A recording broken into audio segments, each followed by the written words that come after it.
Okay. What we're going to do here is we're going to look at some more,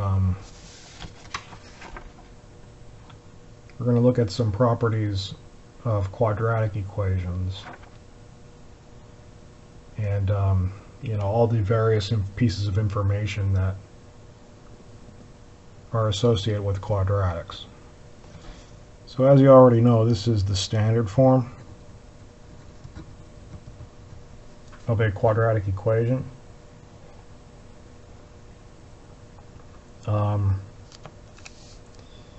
In the quadratic equation, its graph is known as a parabola.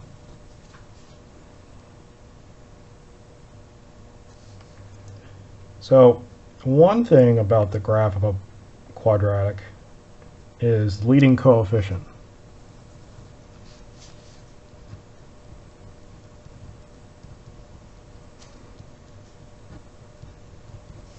So the value of a. If the leading coefficient is positive, then that means the parabola opens up. So it does this. If your leading coefficient is negative, it opens down. It does this. We already know what local maximum and local minimum are, but on a quadratic, they have a specific name. It's called the vertex. So these are the vertex of a quadratic equation, of a parabola. The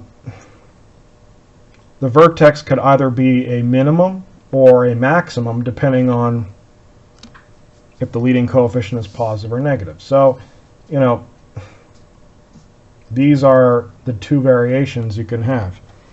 So the vertex is the lowest point if my leading coefficient is positive, and it's at a highest point if my leading coefficient is negative. The axis of symmetry is the line that passes through the vertex of the parabola. And basically, it splits the parabola in half, and it's symmetric about that line, which is why it's called the axis of symmetry. Now,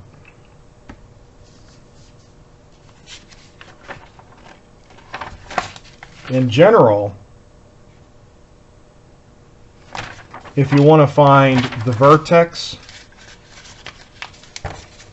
of a quadratic equation, you got to put it in vertex form.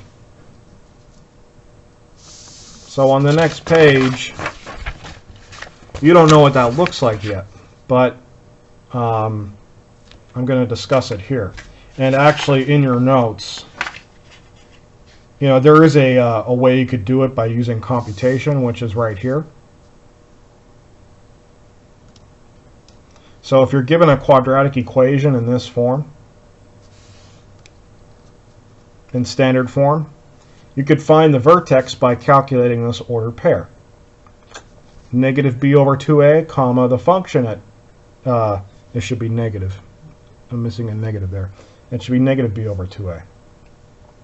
And the axis of symmetry is just the x-coordinate.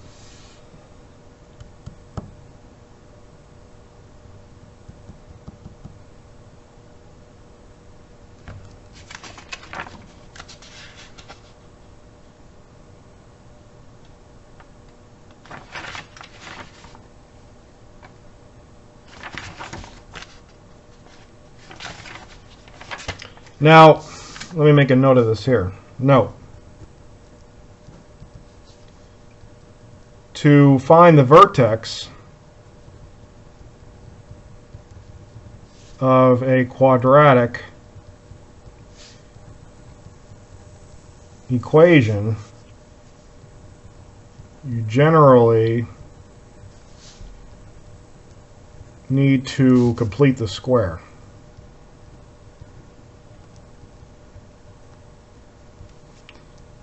To put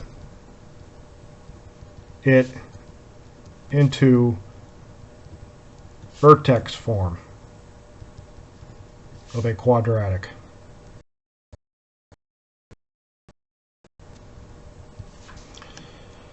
You don't know what vertex form looks like yet, but it's in these notes.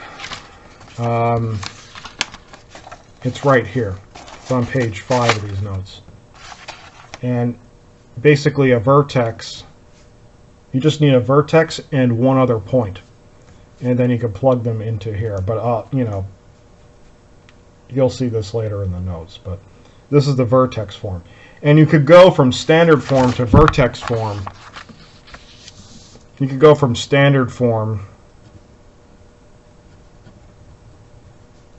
to vertex form, which is f of x equals a times the quantity x minus h squared plus k. You could go from this form to this form by completing the square.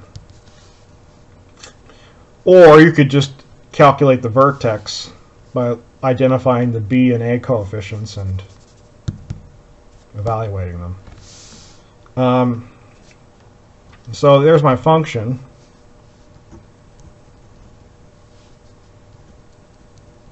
(2x squared plus 8x plus 5). So to find the vertex,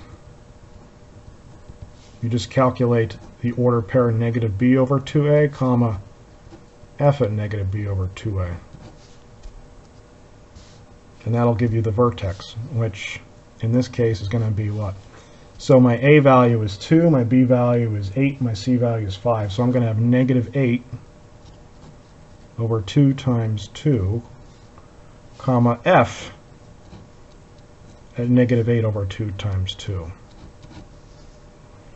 Which, when you simplify this, so negative 8 over, so that's negative 8 over 4, which is what? Negative 2, comma, f at negative 2. So when I plug negative 2 into here, what do I get? Well, you could use your calculator for that. So negative 2 stored on the x and type in 2x squared plus 8x plus 5. And that gives you negative 3. So that's my vertex.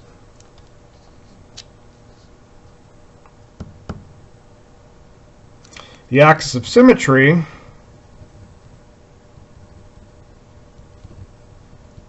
is the x-coordinate of the vertex, which is negative 2. So when you graph this equation, when you graph this parabola, you have a vertex at the point negative 2 comma 3. So if I graphed negative 2 comma negative 3, which is right here, right? This is the vertex, and since my leading coefficient is positive, I know that both endpoints are going to be pointing up like this. X equals 2 is the axis of symmetry, so that's going to split the quadratic or the parabola in half. And that vertex is a minimum. There it is. So that's what your parabola would look like for this quadratic, just by knowing the vertex and the axis of symmetry. And that's it.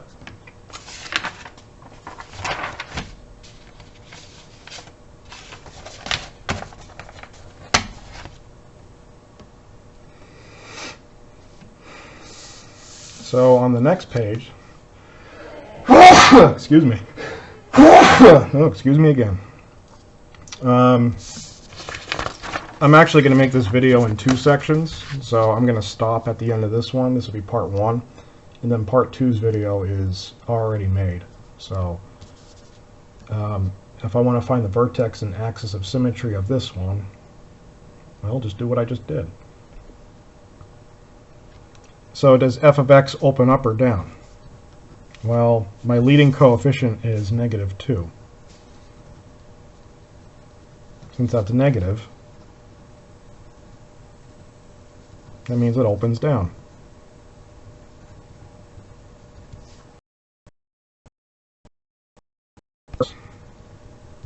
is the x-coordinate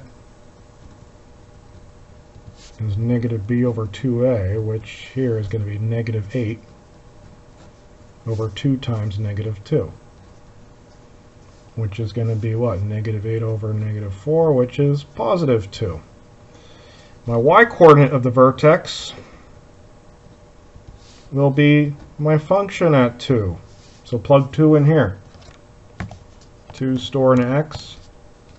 I type in negative 2x squared plus 8x minus 3. And that gives me 5.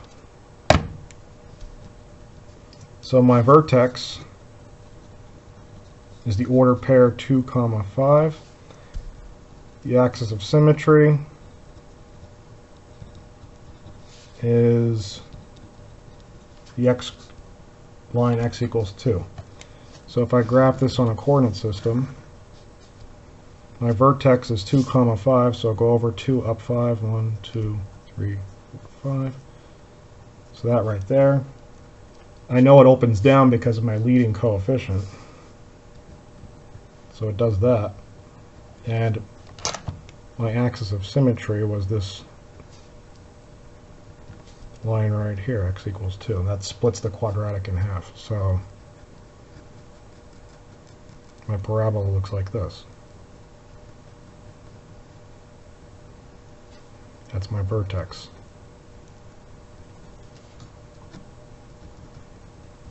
So, you know, those are the things that my graph gives me. You know, by finding the vertex and axis of symmetry of a quadratic equation, that helps me give an idea of what the graph will look like. So I'm going to end this video right here. This is part 1. Part 2 goes from this part to the end of the notes.